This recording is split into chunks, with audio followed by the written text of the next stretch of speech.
Hello, everybody. Can you hear me?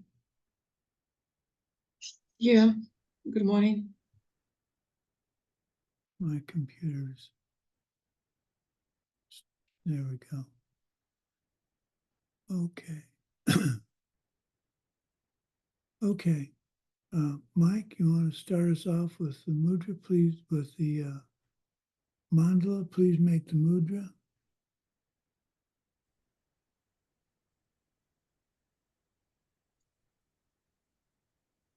Sashi Pukhi Jukshin Metokchon Rirabling Shi Ninde Genpadi Sange Shingdu Mikte Uvargi Jokun Namdak Shingla Druparsho Idam Guru Ratnamandalakam Niryatayami.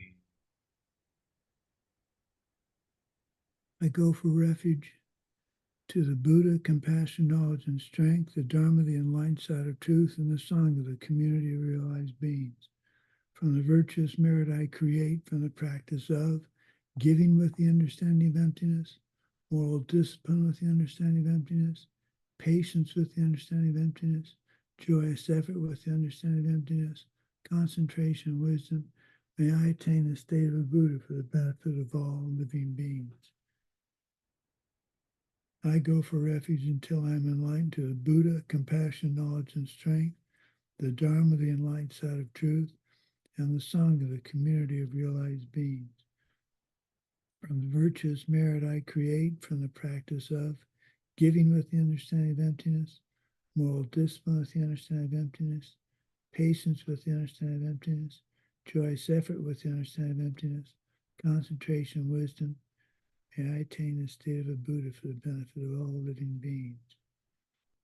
I go for refuge until I am enlightened to the Buddha, compassion, knowledge, and strength, the Dharma, the enlightened side of truth, and the Sangha, the community of realized beings. From the virtuous merit I create from the practice of giving with the understanding of emptiness, moral discipline with the understanding of emptiness, patience with the understanding of emptiness, joyous effort with the understanding of emptiness, concentration, and wisdom, may I attain the state of a Buddha for the benefit of all living beings. I will attain it. Okay.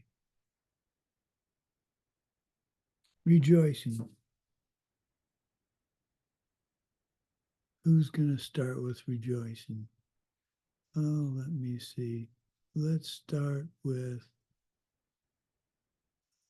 Sharon. What do you have to rejoice in today, Sharon? Я, как всегда, добрый день всем. Я, как всегда, хочу порадоваться тому, что у меня есть возможность присоединиться к вам, в отличие от прошлого раза.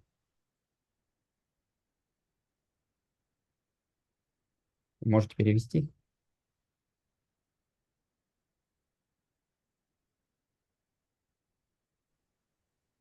I rejoice that I have possibility to join these classes.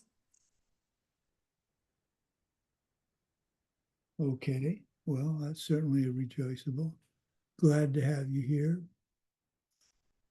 Well, what temperature is it where you are? И еще я об одной вещи хотел бы рассказать, что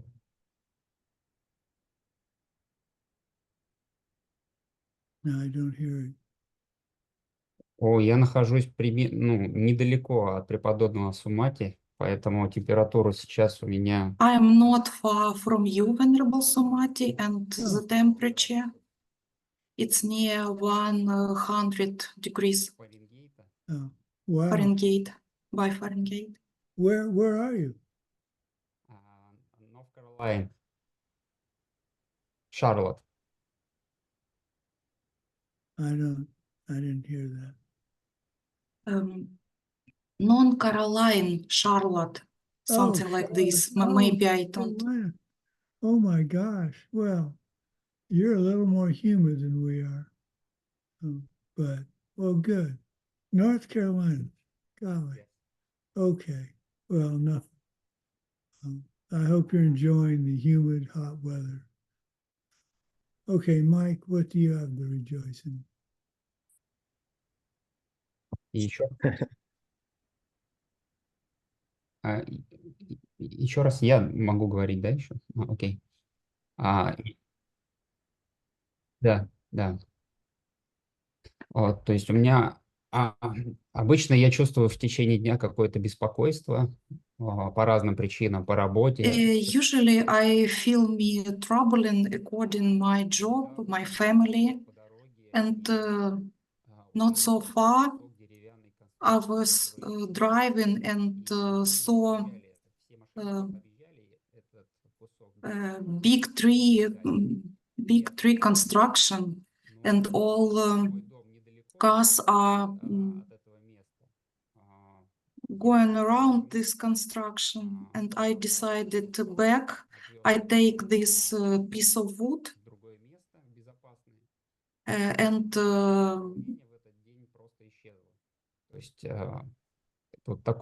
put this piece of wood far away, and I stopped worried at this day. This small deed got me very much strength and concentration, and I let my troubles go. Very good. Very good. Okay. Mike, what do you have?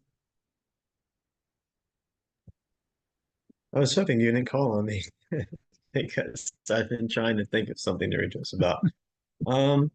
What do I have to rejoice about today? I finished ACI 7, the final, and I got my certificate for the Bodhisattva vows. So that was good. And now I'm just working on learning them more deeply, and keeping them is like the hardest part. Well, just not keeping them, but remembering to write in the book all the time. Yeah. So I'm working on that. Have you seen the app I made for keeping your vows on the phone app? Is it on Android too? It's Android. I believe it's Android and Mac. Okay, I'll check that out. Yeah, that makes it a little bit easier. You still have to type something, but yeah, it makes it a little easier, and you can do it anytime, anywhere. So, okay. Well, I dedicate that to other people finishing ACI courses and whatever work they're working on. Good. Well, congratulations. That's a beautiful course. So maybe you can teach it when we get to 7. One of these days. give me 10 years. Okay, Daria, what do you have to rejoice in? Oh, I like Mike, I think what I'm rejoicing, but I say myself, stop. Okay, I just happy to be alive today, and I happy that my seeds it's grow up, and I often think I don't like these seeds, but I think people who I've done good, unpleasant, to don't like it too. What I done or what I did for him, and I angry to my mother, and I have to take a personal responsibility for my action. It's how Geshe Michael said, it's haksak namdak. Yes, and this my journey like Mike. It's maybe 10, and I write every day in my job. Good. Laksam namdak. You'll do it if nobody else will help you, you'll do it yourself. Yeah. I think that's a very powerful thing to keep in mind. Instead of expecting others to do things for you, you do it not only, you do it for yourself, and then you realize that doing it for others is a powerful way to help yourself. And so you extend the Laksam Namdak to helping all other beings. So good for you. That's a great attitude to have. Okay, Svetlana, what do you have? Hello, Venerable Sumati, hello everyone. I'd like to rejoice that yesterday evening I had an opportunity to help one person to go to the retreat, and I supported her with amount of money which can cover, by some estimations, accommodation, food, transportation costs, offerings. So I shared more money as as it was supposed, so that she has all resources to take part in those teachings. And also I was listening to the teachings, and it was said that we need those rice which we have to eat, we should plant it and then it will grow. So it's like a seed. I shared those resources which I could spend on myself, but I shared with others that they can have teachings which is very precious for them. So, and that should grow, and I dedicate that everyone have all resources they need to get enlightened, to get all the teachings they need. Excellent. And I thank you, Svetlana, for pointing out the conflict in the White Tara teachings. I'm not sure how that slipped by, but I'm hoping we can take care of it. So thank you. We have plenty of time to take care of it. Okay, Katerina, what do you have to rejoice in today?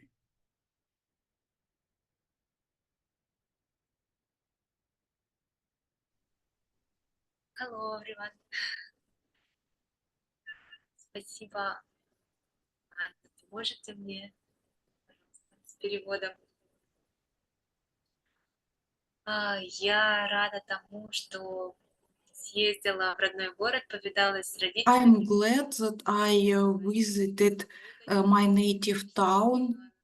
I visited my parents, my colleagues, and this travel was good. Very warm relations with all. And I am glad that I have good friends in train also. And I miss my house, my home. And I'm glad that at home it's simpler for me to remember about practice. I will I plan to do more practices and more meditations. That's my rejoicing. Thank you. Very good. Where's your home? Are you in Moscow now? Where's your hometown?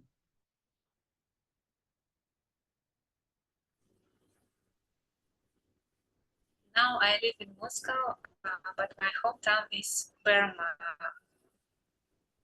Yes, now I live in Moscow, but my native town is...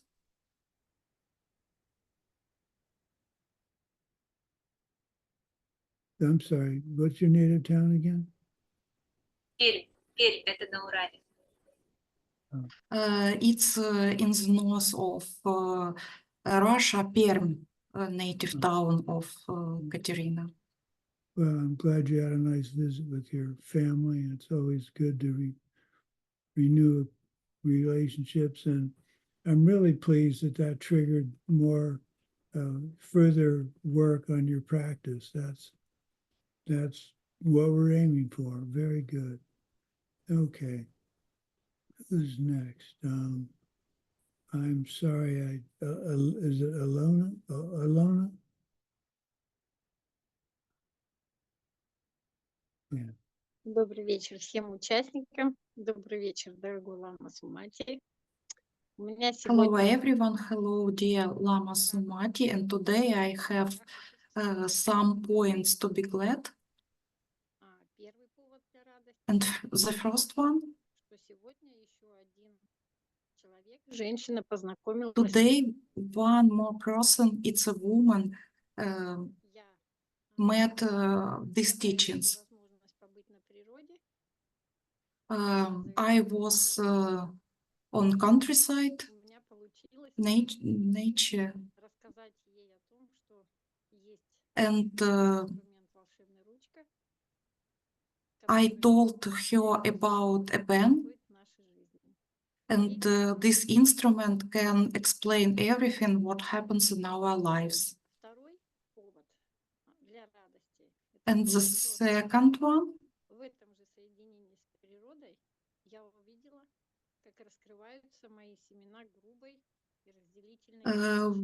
I also saw how seeds of my harsh speech is open,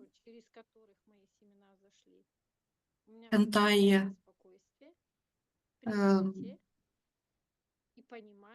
didn't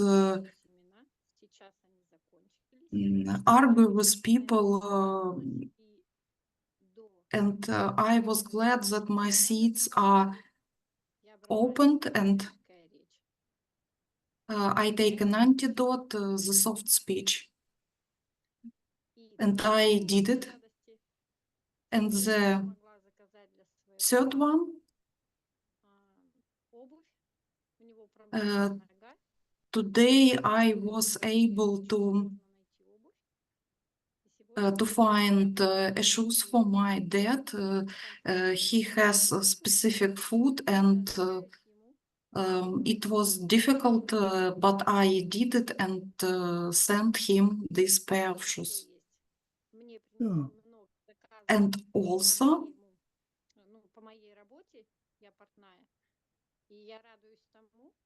my profession is a sewer, and I'm glad that I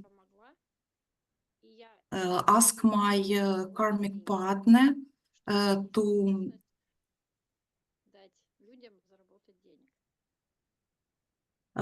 get some money for job, and I'm glad that I have this opportunity to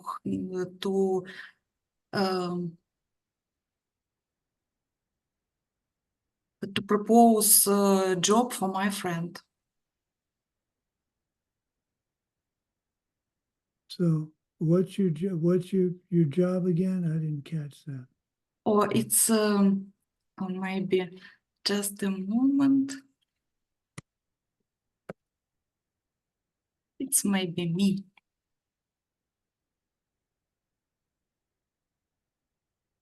Sewing. Oh, It's like maybe my pronunciation not that. Yeah, I will write it in chat. Person who sewing. makes clothes and other. Wow. A tailor. Well, I don't know many tailors. Now I know a Russian tailor. That's great. That's when I was in high school, we could take something called home economics, which taught you how to cook and sew, and boys didn't take that. You got laughed at if you did that. I always regret that I didn't take a course in sewing. For some reason, the sewing fascinates me.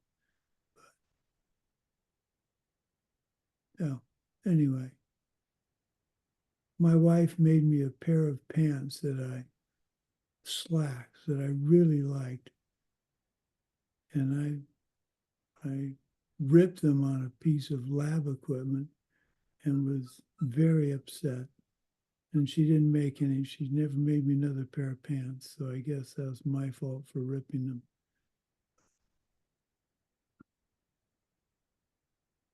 Okay, let's see who's left. We did Daria. Anna, do you have something you want to rejoice in?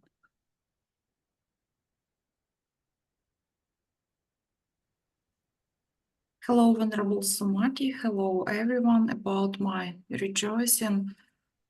I rejoice that my professional education finished, and I have opportunity to join ACI classes with you and all our participants.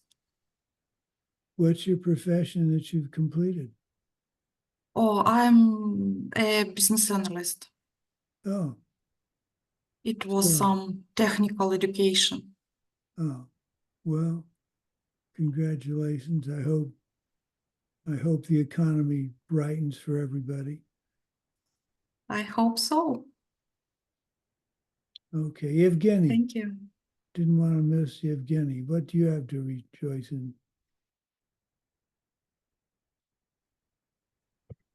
Всем здравствуйте. Первое, чему я хотел Hello, порадоваться, everyone. And the first, истории Сурена, и что у него it's a story of Suren, and that я слушал. he got calm Ну, кажется, mood. я просто проехал мимо, а потом вернулся. Но это I think maybe I just go away and then came back. я I'm хочу not порадоваться following. тому, что And I want to rejoice that I have opportunity как в виде, to spread Dharma, ну, видео, как и рассказывая о ручке. to show video about a pen. And I'm glad to be here because I was in hurry, but I am here now. Oh, good. Glad to have you. Okay, my turn. Well, I had my neuropsych exam, and everybody's asking me how I did. It's you don't really. It was a bunch of questions. There weren't really tests, tests of blood or something like that. So I won't find out for about a month, and then I'll be talking to my neurologist. I thought I did pretty well, but we'll see. Oh, I know the other thing, Rejoice, and I've had a continued problem with my computer. The mouse jumps, the screen jumps. I'll scroll down 6 pages and it jumps back to the top. I'll scroll down 6 pages, it jumps back to the top. It's extremely frustrating. I didn't get mad this morning. I said, I need to solve this once and for all because I have some work to do for my presentation for the White Tara teachings. So I have several different mouses. So I changed mouse to one that's not Bluetooth, and it still did it. But it took a little longer to do it. Then I reloaded Word, and it still did it. So then I reloaded a different text file to see if it was a corruption of a text file, and it still did it. So it wasn't the file, it wasn't Word, it wasn't the mouse. And I realized I still had my headphone and microphone for my voice recognition software. So I turned that off and the problem went away. So it has something to do with the voice recognition software. So I'm glad I found that because it was going to be extremely frustrating to go through 40 pages of notes teaching for the White Tara teaching and not have control of it. So I'm crossing my fingers. That's actually what the problem is. But what I'm really glad about is I didn't get angry. I just said, I need to solve this problem. I need to solve it now.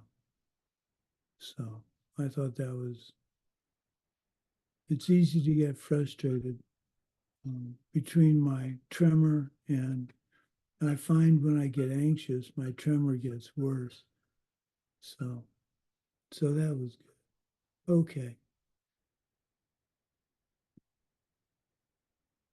So I rejoice in burning off the seeds that for anger and frustration that I could have had.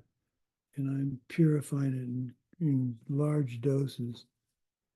When a problem appears to you, instead of whining about it or getting upset, rejoice that it's happening and you can purify it. Because if it happens and you purify it, that won't have that particular seed's done, and you didn't plant the seed to have it happen again. So as hard as it is, when something bad happens, look at it from that perspective, and I think you'll be pleased with the results. Okay. Now, I neglected to do the water analysis last class, so I want to do that. Then we'll start on class 7. So this is from the writings of Master Chandrakirti. In the monastery, they take 2 to 3 months to go over this in detail. Much of the debate is in your reading. You should try to digest that difficult material over several days or longer, but we'll do the short version in class today. So there are lots of, how can I put it, inconsistencies with some of this, but just go with the flow. Okay, you place a glass of water on a table and you call in a pleasure being, a hungry ghost, and a human.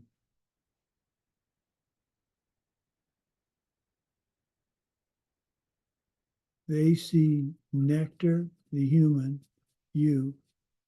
They see nectar, the pleasure being. A hungry ghost sees pus, and the human sees water. So each of them sees something different. Are they having a pramana? A pramana is a valid perception, one that is not tainted by impaired perception due to drugs or strong emotion. So each of them is having a valid pramana, as the 3 see 3 different types of liquid. But you can't have a contradictory pramana. So what's going on? The glass of liquid is a projection for each being, and hence they could be seeing 3 different types of liquid. So each of their projections is a valid pramana to them. There is a material cause present, the stuff which turned into water or pus or nectar. A wet flowing liquid is the original stuff.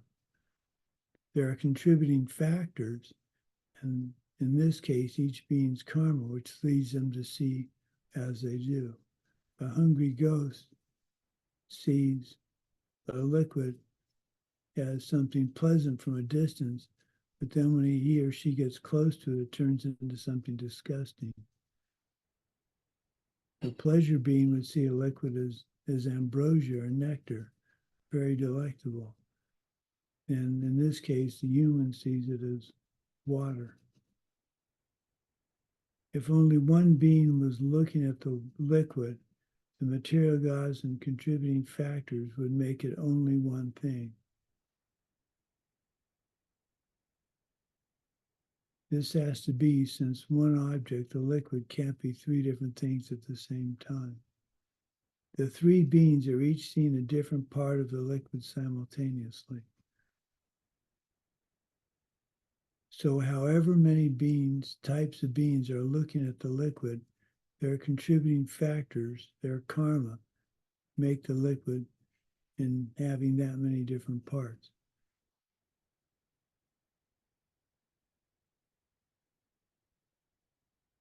So a student asked him during the class, he taught this, so when a Buddha drinks a glass of ambrosia, he just doesn't taste the part that's pus, but it's there. No, if there is no preta in the room, there is no hungry ghost sitting with him at the table, there is no second part. If it's If there are three different beings, it has three different parts. When it ceases to become a common object to the three and becomes the object of only one of them, it has only one part, pus and blood for the preta, if he or she's the only one picking it up. It has three parts as soon as three beings focus on it. It ceases to have three parts as soon as three people stop looking at it. So one thing can't be three things at once. It has to have three parts, the result of the karmas of the beings seeing it. The entire point, after all the variations on this, is that the liquid has no nature of its own, no self-existent nature. That it is liquid is also due to karma. It cannot self-existently be liquid either. So the student says to extrapolate that, every existing thing has the potential to be pain, pleasure, pus, blood, or nectar.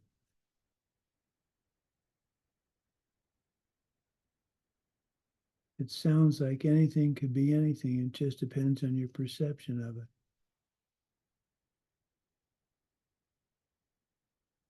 Now that's an interesting, I still have the dilemma. If I project, if my karma ripens to have a glass of water in front of me, and Sharon walks into the room,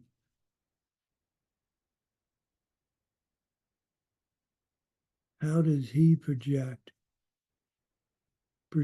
the water? He'd have to be projecting a glass as well. But there's something there for him to perceive. So if I'm projecting, if I'm materializing the glass of water, and he sees, it's not it seems self-existent to him, but I materialize it, or we have the common karma to have projected a glass of water. I'm wrestling with that. I don't have a good answer for that. Do you see my dilemma? Does that make any sense to you? If I'm projecting a glass of water and Sharon comes into the room, why does he see a glass of water or a liquid of any kind? I'm not saying there's something wrong with all this. I'm saying I'm trying to understand it.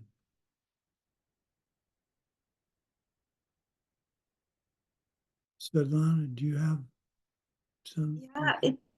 Yeah, it might be like he has the similar karmic seeds to perceive it as a glass of water. So in the past, he gave someone water who was thirsty, and now he has the same karmic seeds to perceive it as a water.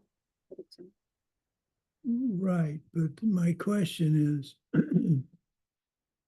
and this has been a question for me for a long time, and I simply have to resolve it. I project a glass of water. My karma ripens to see a glass of water. Now, it's out there, I can touch it, but it depends on my seeds ripening. So why would he see a glass of water there? Why does he have the karma to see a glass of water there? Like he has the same karmic seed as you. So he has the similar karmic seed, and it is ripening that he is able to perceive it as a water. His karmic seed is similar to your perception. And I'm just trying to figure out why. Well, I'm not going to. Well, we could talk about this for the entire class. I will come up. Let me write this down. I will come up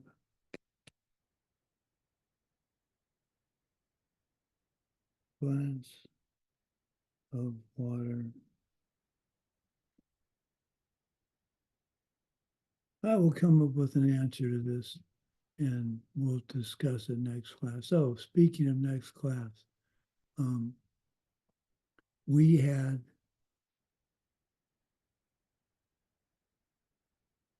well, that's possibly too.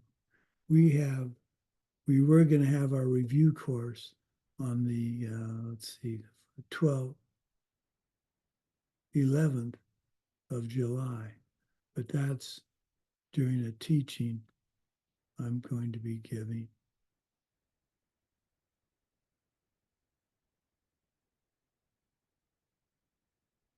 So we're going to have our review.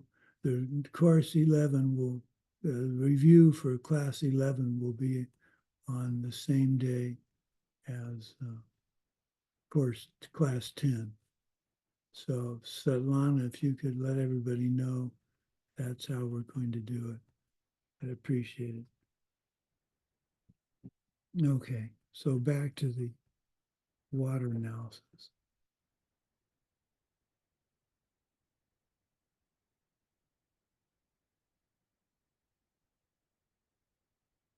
The way you become a Buddha is that you perceive yourself as a Buddha, and then you're providing the material cause by seeing yourself as a Buddha. And your karma is going to provide the contributing factor that makes you see yourself as a Buddha.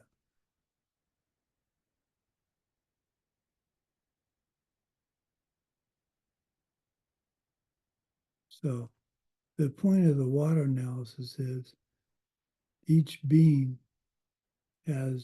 there's a material cause, the water, and there's the contributing factor, which is individual karma. So that's why I think something's bad and someone else thinks it's good. And that's because it's coming from my karma, my contributing cause ripening. So there is no absolute. There's liquid, but what that liquid represents depends on the karma of the individual looking at it. So I don't particularly care for former President Trump. Others like him and will vote for him. So he's not self-existently good or bad. It depends on the individual seeds for how they see him. And so it's why you can have an opinion, but you don't argue. So if someone asks me my opinion, I don't like him. But for me to say he's self-existently bad, you shouldn't like him, is going to generate karma that I don't want. So it's like you can have an opinion, but because it's your karma making the contributing factor, you have to remember that and respect others' opinions. Okay, now we'll get on to what class is about. I have a bunch of just questions just to see how well you've been studying. So, what are the three divisions of the world? Anybody remember?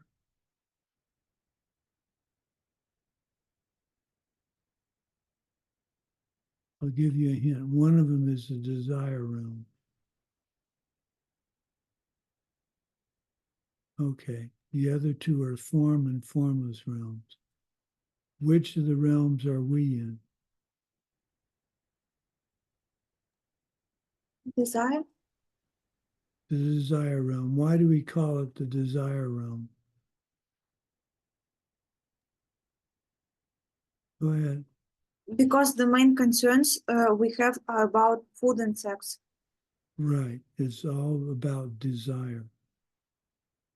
What are the 6 types of beings in the desire realm?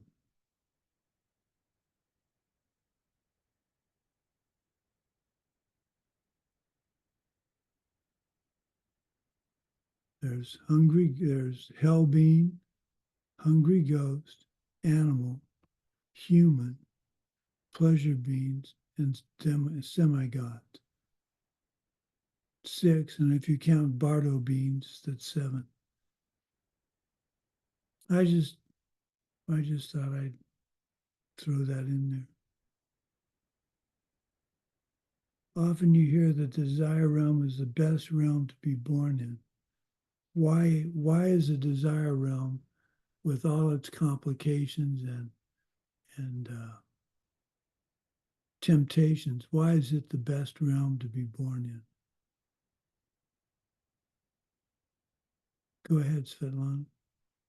It's the best combination of suffering and comfort, like enough comfort that we can practice and study Dharma, and not so strong suffering. And also there is some suffering that we should get out of this state. Katrina, did you have something to add?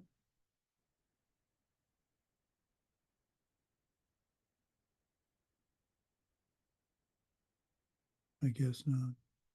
Okay, so the desire realm, oops, go ahead.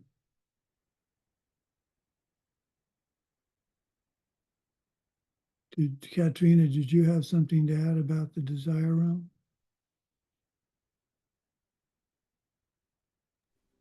Я согласна со Светланой, что I у нас agree with Svetlana that we don't have so hard sufferings like in health. And of course, we can practice and it's not too complicated. Right, okay. And when we're not suffering, it's no problem to be in samsara while bad karma will stop. Well, you bring up the good part about desire realm is we're not so tortured as the hell realms, and we're not so distracted by the pleasure in the pleasure realm. So we understand karma and emptiness. We understand what we need to do to reach enlightenment, and we're not distracted by excellent livelihood, like a very rich person not having to worry about anything, or a hell being distracted by all the troubles in hell. Neither one has the time or the opportunity or the inclination to practice the Dharma. And the pleasure beings are so busy enjoying everything that they don't do any good deeds. They're burning up their good deeds and will eventually use them all up and go down into the hell realm. The hell realm beings don't help anybody else because they're so busy trying not to have the pain of the hell realms. So the desire realm gives us the opportunity to learn the Dharma and help others.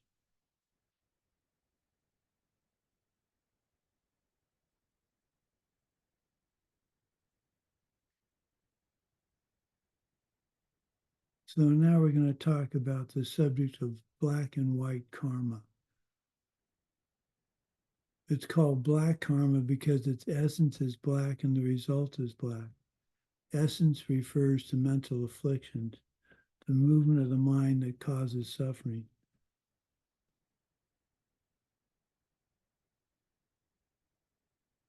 These movements can initially at least be both pleasant and unpleasant.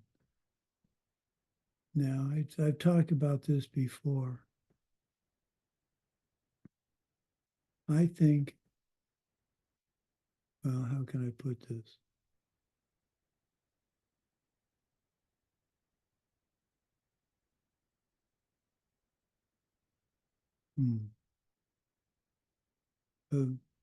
A pleasant event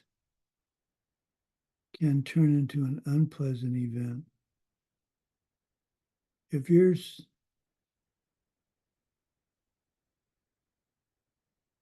unintended consequences, a pleasant event, you can get all excited about something that happened to you that's very nice and you're all thrilled about it.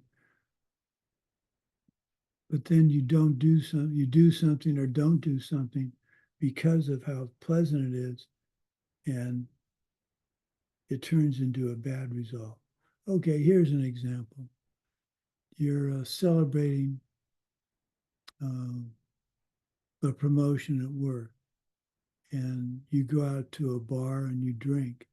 So you're enjoying some alcohol because you're celebrating, you're happy, but you drink a little too much, and then you go out and drive and you get picked up for drunk driving. So a good event, a pleasant event, is changing into a not so pleasant event. Now, you have to be careful about the association of the causes, because a good seed can only ripen into a good, pleasant event. So the fact that the pleasant event ripened to go out to a bar and have some drinks is because you helped others in the past celebrate. And what happened when you got drunk and got DWI, driving while intoxicated, is coming from an entirely different seed. They seem related. So that's my point. If it seems that a good deed ripened into a bad result, we know from the laws of karma that that simply cannot be true. So you have to, and likewise, a bad result can't ripen into a bad deed can't ripen into a good result. We tend to think that that's possible, and it's not.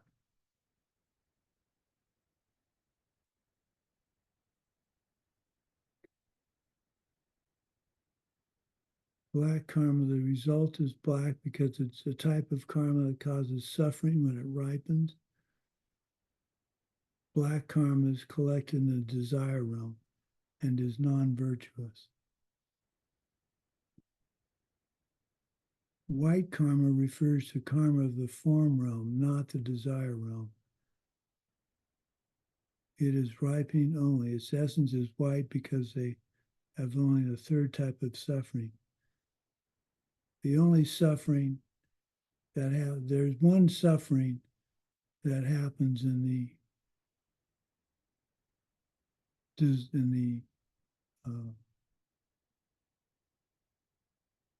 higher realms, the formless and form realm. The demigod, I'm sorry, in the higher realms of the desire realm, the gods and demigods. That karma, that suffering, as they get, it's the pervasive suffering. They get old and die. So I like to go through the various types of lists of suffering now. I like lists. So the two sufferings, suffering of this life and suffering during and after the moment of death, the three sufferings, that's what we talk about the most. The three sufferings are the suffering of suffering, so pain, the suffering of change. You have ice cream and then it's gone, and pervasive suffering.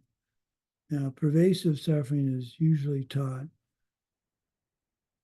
as the fact that the minute you're born, you're starting to die. And I don't dwell on that. I think the pervasive suffering that makes most sense to me, because pervasive means it's everywhere all the time, is you don't know what karma is going to ripen next. I don't know what karma is going to ripen next. And a Buddha would, but I'm nowhere near being a Buddha. So pervasive to me means any minute of any day, good or bad, can happen to me. I don't see that as depressing or frightening. I see it as exciting, because the karma could ripen for me to not have Parkinson's just out of the blue. or seemingly out of the blue. So if I continue to help others, I continue to rejoice in others' goodness, I'm planting I'm watering essentially the seeds to perhaps have my Parkinson's go away. I had an interesting thing happen. One of my friends heard of a therapy they're trying in University of New York, Rochester, New York. And so I quickly applied to see if I can be part of the study. It's not approved by the Federal Drug Administration, but it's a light therapy that may or may not help me. So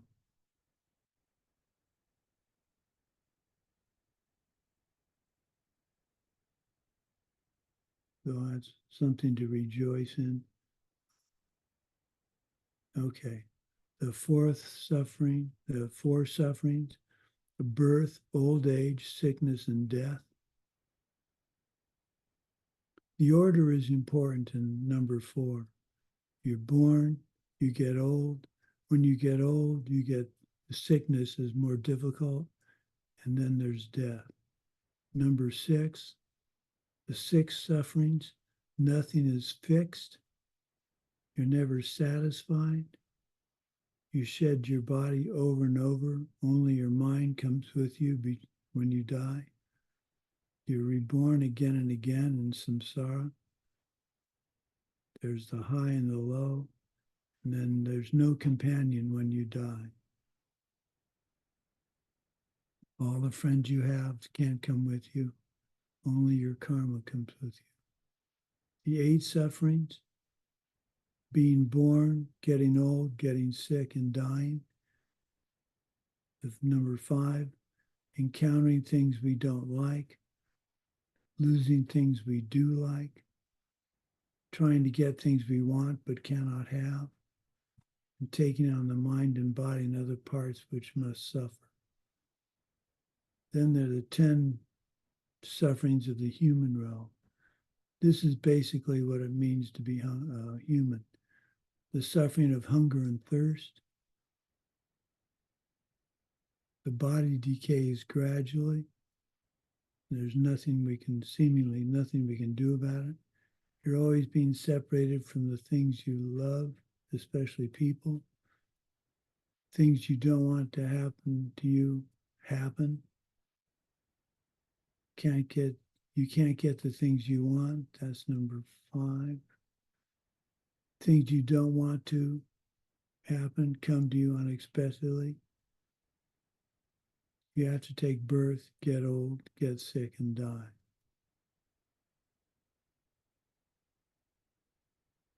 So each of the lists of suffering got a little more detail. I just find it interesting that there are lists of suffering.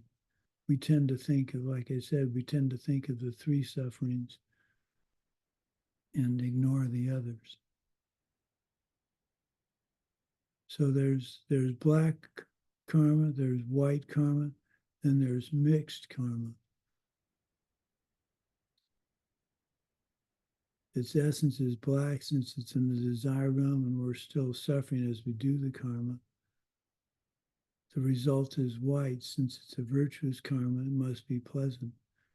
We can only do black or mixed black and white in the desire realm.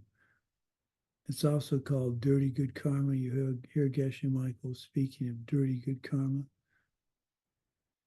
It's one definition of a dirty good karma is that it wears out. You use up. The karma ripens and you use it up. So it doesn't mean don't do it. It just means you have to keep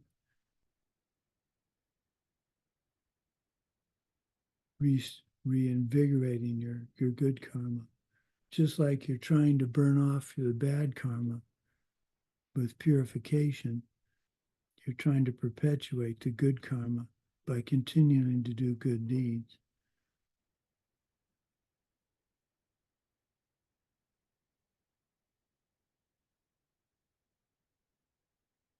Then there's another form of karma, which is called unstained karma.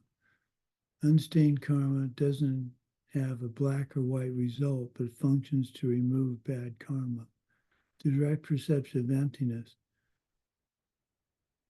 is a pure virtue without a karmic ripening.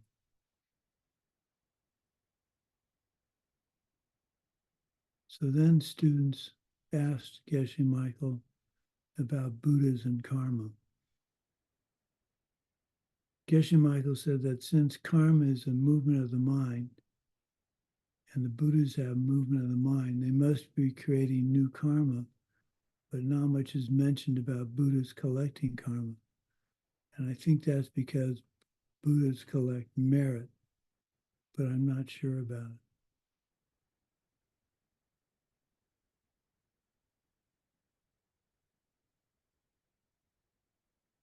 In the reading, it discusses bringing both types to an end.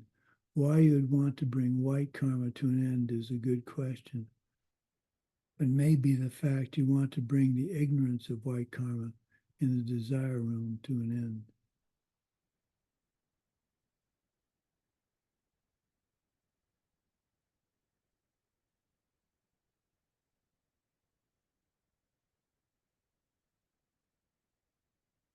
So let's talk briefly about the three scopes.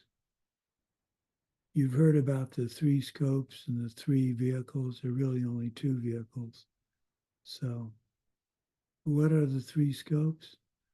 There's the lesser scope. Those people don't want to be reborn in the lower realms, and they follow the 10 non-virtues.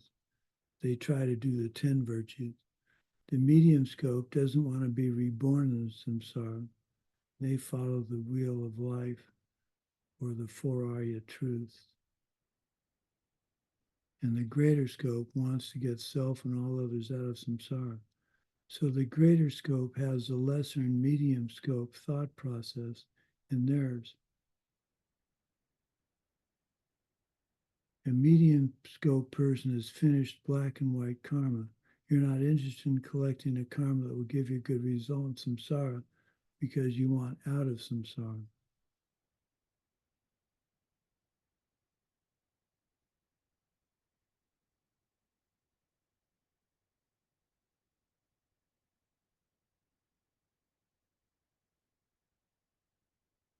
I think something we need to be aware of and rejoice in. You recognize at some point that pleasures are not pleasant. They have a pleasant quality about them, but they don't last. And they almost always change into something bad.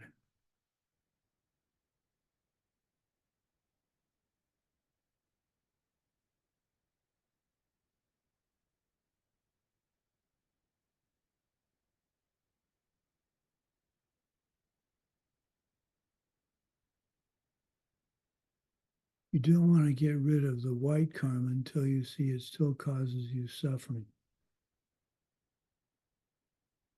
People who study the Lam Rim and study karma carefully figure out how to design their future lives. They want to be rich, they want to be healthy. You can undertake deeds to set that up. Abonka Rinpoche says that when most people make a prayer to be born in Buddha paradise, they're normally mistaken the desire for something like happiness and samsara. What their real intention is some kind of selfish desire, and they get what they ask for, which is some sort of pleasure in this life, which ends.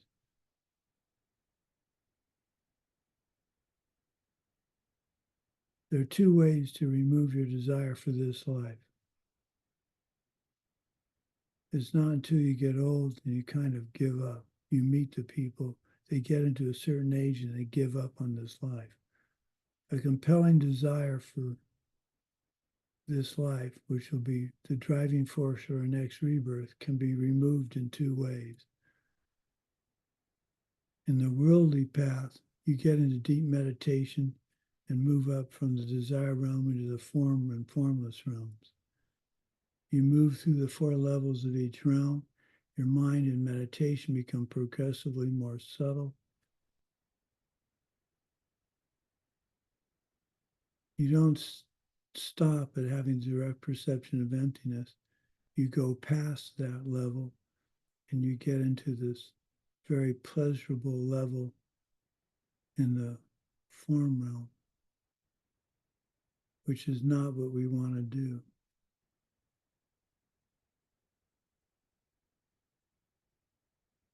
It's a mistake. It's easy to mistake the higher pleasures for liberation, but they're not. Only one state of mind can remove your bad thoughts and lead to liberation, and that is understanding your emptiness.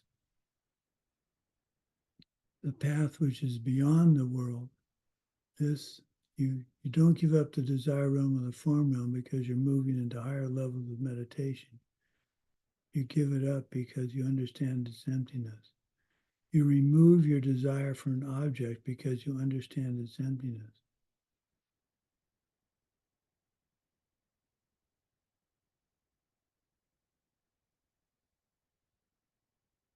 To see emptiness directly, you must be in the form, the first level of the form realm.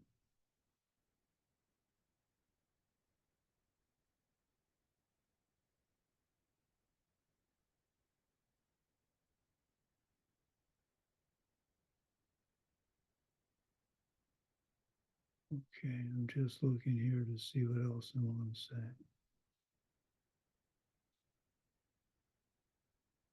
Oh, we need to look at the 4 parts of a path of action. This is important, very important in terms of how a karmic deed actually works. So let's review the path of action. Path of action or karmic path. We're going to review the one for killing. So it has 4 parts. The first, you have to have an object involved, the person you killed. The second refers to the thinking involved.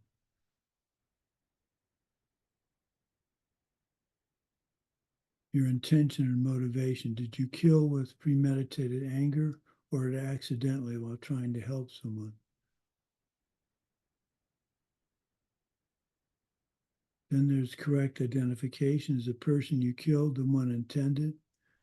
And I'll go over why these are important in just a minute. Bad thoughts. Were you under the control of attraction, dislike, or ignorance when you committed the deed? What was your motivation? Did you want to kill or was it an accident? Then you undertake the deed and you complete the deed. So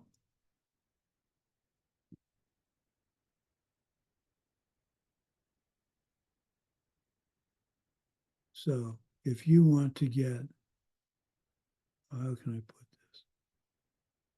If you don't do all 4 of these, you still get the karmic result, but it's not as bad. So if you kill somebody, but by accident, you still pick up the karma for killing somebody, but it's not as bad as premeditated murder, where you identify the person, you want to kill that person, and you kill that person, motivated by bad thought. So it doesn't mean you can't excuse a bad deed. That's not the point of this path of action. It tells you how it's actually completed. So again, in terms of killing, you killed somebody. Okay, let's say you killed a bug. There's a cockroach and you step on it because it's reflexive. The thinking involved, what was your intention or motivation? Did you kill with premeditated anger? I'm going to kill every cockroach on the planet. Or did you kill by reflex? That's a problem I have with mosquitoes. I still have the tendency to swat at them and try and kill them.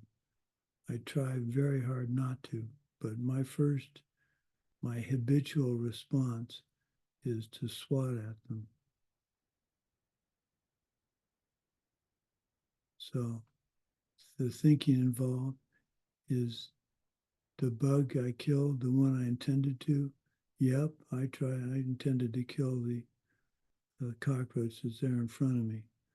Were you under the control of attraction, dislike, or ignorance? Yes, I was under the ignorance that if I kill a cockroach, I won't have any more cockroaches in my life. Motivation or intention. Did I want to kill? Yes, it wasn't an accident. So then I undertake the deed. I smash the cockroach and it died. So I'm collecting the karma, or in this case, a mosquito. So as much as I tried not to, I'm collecting the karma for killing that cockroach or mosquito. Now, if in the process of killing of that whole action, I'm not happy I did it,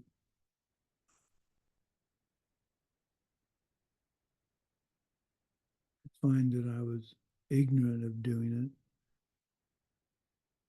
it, and that lessens the deed, the killing deed. So again, the point of this is not that it excuses what you did, but there's a sequence of events that makes the deed a complete karmic path. What you're trying to do is find one of those 4 steps that you can stop, and that'll prevent the karmic path from ripening, the deed from ripening quite as strongly. A path of karma motivates the mind to shift to its object. All of the 10 non-virtues, or 10 virtues, are karmic paths. They result in movement of the mind, which is karma. Nothing in the world that's good can come from anything except a good deed. I think that's one of the most important lessons you can learn out of this particular class. It says nothing in the world that's good can come from anything but a good deed. There's no way to manipulate your world and achieve anything good in your world except by doing a good deed. If you happen to take some action, you get some goodness happening subsequent to that. It's just coincidence. It's nothing to do with the actions of the moment. And you have to, if you lived your life like that, your world would be radically different. So here's an example. I've been denied some information I want for the article I'm writing. The information I want is from 1965, so that's what, nearly 60 years old. I cannot see how it could possibly be classified and be of any importance. So I can try and get a way around it to get to the classified information, but that would be dumb. Even though I really want it, I shouldn't do something. So let's say I want it and I figure out a way to get it. So that's good. Is it good? It's good temporarily because I have the information I want, but it's bad because I broke a rule. So it seems to be a good result, but what really is going to happen is down the road, I'm going to have something taken from me that I don't want to have taken from me. So that's an example of seemingly doing a good thing when to get a pleasant, that's an example of doing a bad deed and getting a pleasant result. You can't, that pleasant result is temporary. I'm basically setting myself up for someone doing something to me that is against the rules. So am I tempted with this information? So here's what I did. I asked the officer involved, I said, what I'd really like, all I need out of this particular document are the dates that the program started and any launches, any test launches of this missile. So I could ask that and improperly, or I could ask it properly. So what I did is I said, I'm not asking for classified information. I'm hoping that the information within the paper that can be declassified and given to me. If it can't be declassified, understand that I'm not asking you to give it to me. If it's classified, I know I shouldn't have it. Even though it seems stupid, even though it seems it's 60 years old, the rule is I can't have it, and I have to be aware of that. So why am I asking for it? Well, often in the case of these classified documents, there are parts that are not classified. So I'm asking for those parts. But I've been very careful to ask in a way that honors the fact that it may be wrong to have asked. So I'm not going to get the karma for doing a bad deed because I've made it clear that if it's something I shouldn't have, I don't want. I'm not asking them to break a rule to help me. And in fact, if someone did that, I would not open the document. If someone were to say to me, you can't have this. You're not supposed to have this, but here it is. I wouldn't even look at it. I'd turn it away because that meant that I don't want to accept it and have them get the karma for breaking a rule for me, nor do I want the karma to have broken a rule.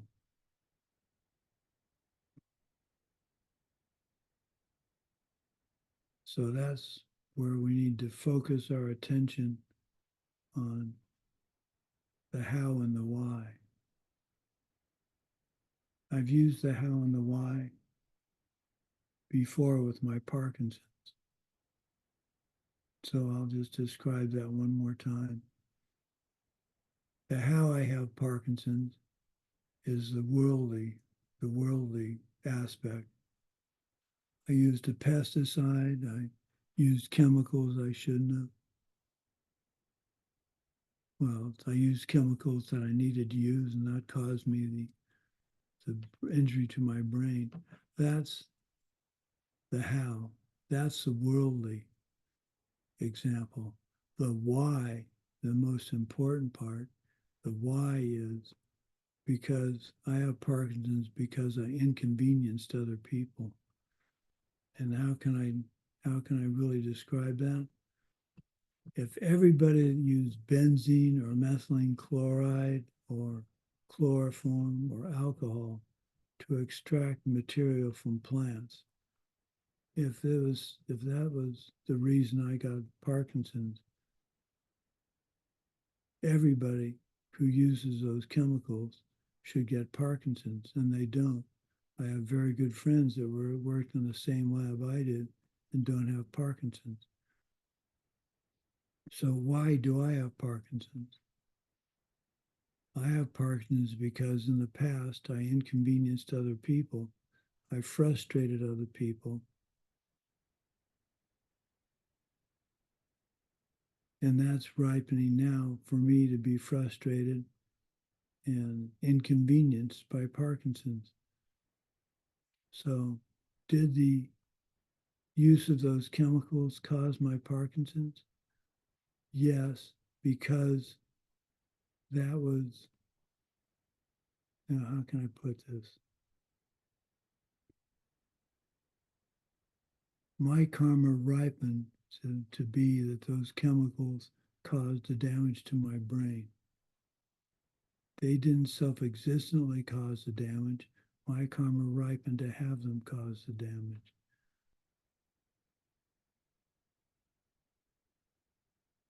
So we have to remember it's very important to remember the how and the why. Everything you do, Mike, you're checking your book. You need to, when you check your daily activities, you need to look for the how and the why. the more you look for the how and the why, you'll find out that for me, I'm frustrated by opening a Ziploc bag. That's quite difficult for me to do now.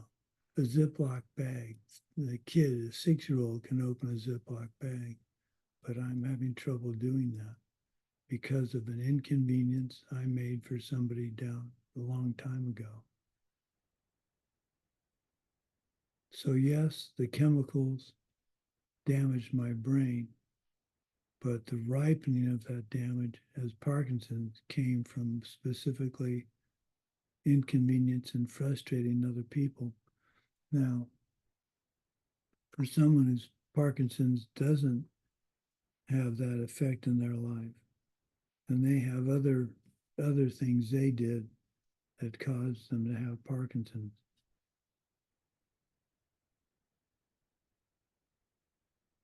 So what's the bottom line from this? As I burn the seeds for having Parkinson's off, as I purify them by not getting mad and that I have it, not getting frustrated that I have it, at some point those seeds will be completely purified, burned off. And at that point, I shouldn't have Parkinson's anymore. So that's possible in this lifetime to have that happen. It's possible for any of you to become a Buddha in this lifetime because you can set the karmic seeds in motion to do so. You can't just wish it. You need to serve others and help them get what they want in very strong ways. But it is possible to become a Buddha in this lifetime. It's a lot of hard work. And the Lam Rim is a key part of it. And understanding karma and emptiness, understanding the types of karma.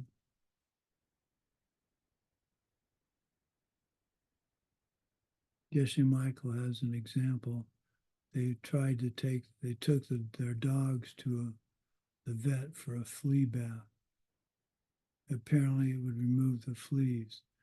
But if you understand karma and emptiness, there is no connection between the flea bath and the fleas being gone. If the dogs experience some result where they have no more fleas and they felt much better, it's got nothing to do with taking the fleas and killing them.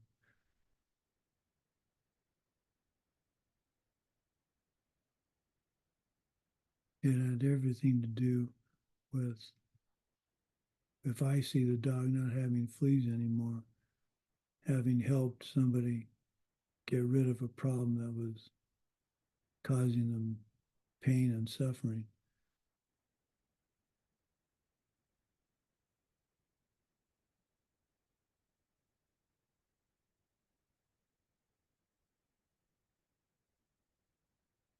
Movement of mind is the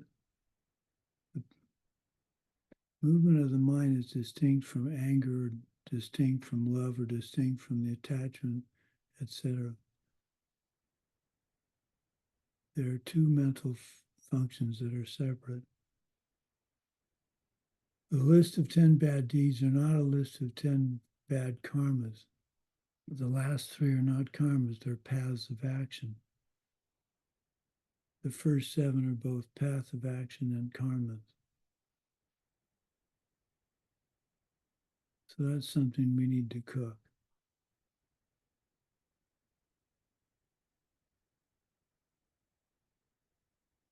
They're a path of action because they function to trigger movement of the mind onto its object, but they are not karma.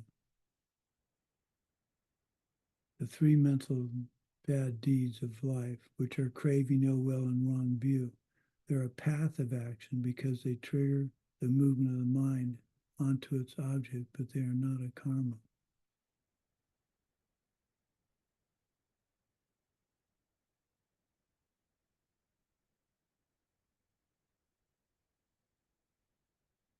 Okay. That's pretty much all I have for today. I apologize for not doing the water analysis last class. That was my mistake.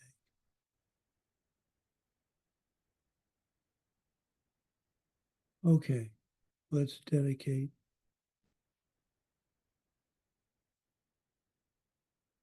And remember, class 10, which is the 8th of July, is class 10. We're going to do the review at the same time, and I'll assign questions. Svetlana, could you find out from the group who's going to be attending the review so we can make sure to assign questions to them? Yes, yes. Thank you. Okay, dedicating. By the goodness of what we've just done, may all beings complete the collection of merit and wisdom, and thus gain the two ultimate bodies that merit and wisdom make. May the source of benefit and goodness, the Dharma, spread and expand.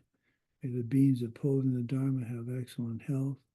May the source of happiness and well-being for all embodied beings, the Dharma talk of the Buddhas, always increase. May the merit of my life and my practice be for the benefit of all sentient beings, and especially for the benefit of my dear students. Okay, we'll see you on, let's see, is that going to be the 2nd of July?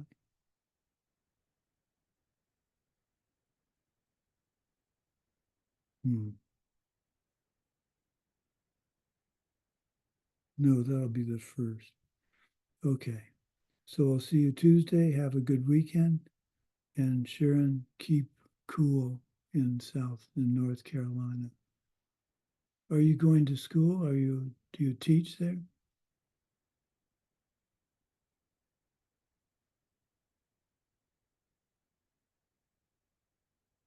Are you going to school in North Carolina?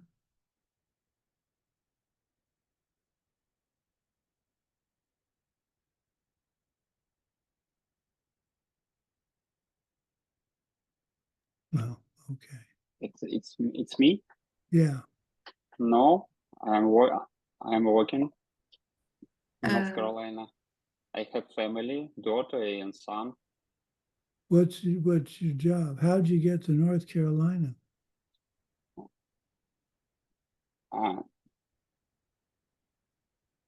I am working remotely. Well, I was just curious sort of how you decided to move to North Carolina. I'm just curious.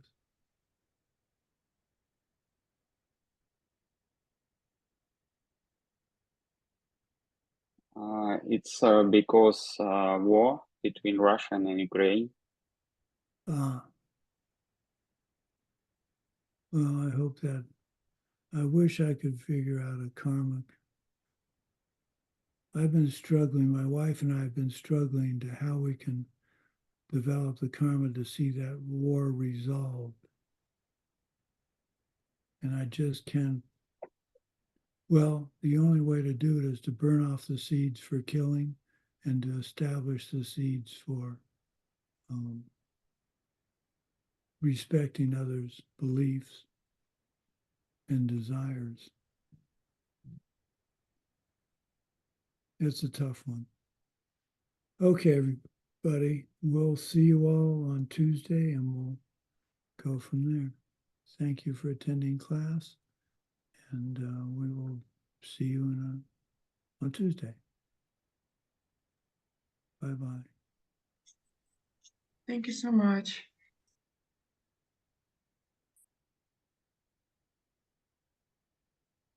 Thank you so much, dear one.